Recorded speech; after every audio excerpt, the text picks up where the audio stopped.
უბედური შემთხვევა გორში 23 წლის მამაკაცი სავარაუდოდ ბუნებრივი აირის გაჟონვის შედეგად გარდაიცვალა. შემთხვევა სამეფოს ქუჩაზე ერთ-ერთ საცხოვრებელ სახლში დღეს დილით მოხდა. სახლში კიდევ 2 ადამიანი იმყოფებოდა, რომლებიც მძიმე მდგომარეობაში გორის სამხედრო ჰოსპიტალში გადაიყვანეს. მათგან ერთ-ერთი გარდაცვლილის ბიძა, ხოლო მეორე მეზობელია. გარდაცვლილის ბიძამ კიდევ ერთი ვერსია დაასახელა, რომლის თანახმადაც ახალგაზრდებმა კუსტარულად დამზადებული ნარკოტიკული საშუალება მოიხმარეს.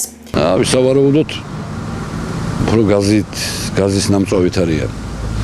მაგრამ იქ სხვა რაღაცეებიც არის, რა ექსპერტიზა ნახავს და თვალიერებენ და სხვა რაღაცეებში რას გულისხმობთ? მოსაწევს რო ეძახიან. 3 იყვნენ. 2 პატარა ბიჭები იყვნენ, ეს ვინც დაღუპულია, ჩემი დეიდაშვილია. ერთი მისი ამხანაგი ახლა რეანიმაციაშია და ბიძამისი იყო ამისი ბიძა, ამიძმა. ისიც რეანიმაციაში. გარდაცვლილი რამდენი წლის არის? იზო უნდა იყოს 23-24 წლისა. გაზით რატომ არაუდობენ, გამათბობელი იქონდათ, გაზით ვებოდნენ რა იყო? აი როგორც ჩანს, ეს ბიძამისი აქ არის ქირით. ცოლი ეძებდა, ღამე ურეკავდა და არაპასუხობდა და დილით რო ჩამოვიდა, ივარაუდა რომ აქ იყვნენ. რო შევედიო, ისეთი სიცხე იყო, ვერ გაჩერდებოდიო. ყველა კამფორები ჰქონდათ ჩართული რა. და კამფორების ნამწვავით მიძინებულები ეგრევე არის, საწყალი როგორც დაწოლილია დივანზე, ეგრევეა დაღუპული. მაგრამ მიზეზი მაინც მოსაწევია. თავი და თავი ეგ არის.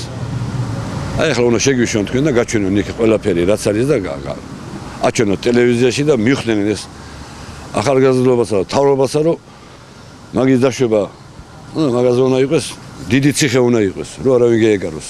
გაზით გაიგუდა, ასე ვიცი, აი როგორც თქვენ იცით, ისე მე ვიცი. სხვა რა უნდა ვიცოდი, არაფერი ესეთი. მარტო ცხოვრობდა ეს ბიჭი აქ?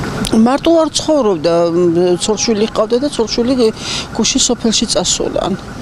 და მეზობლი ახლა გავიგე, რომ მეზობლის ბიჭის თანაკლასელები არიან თუ თან მეზობლები აქვე და მეგობრები.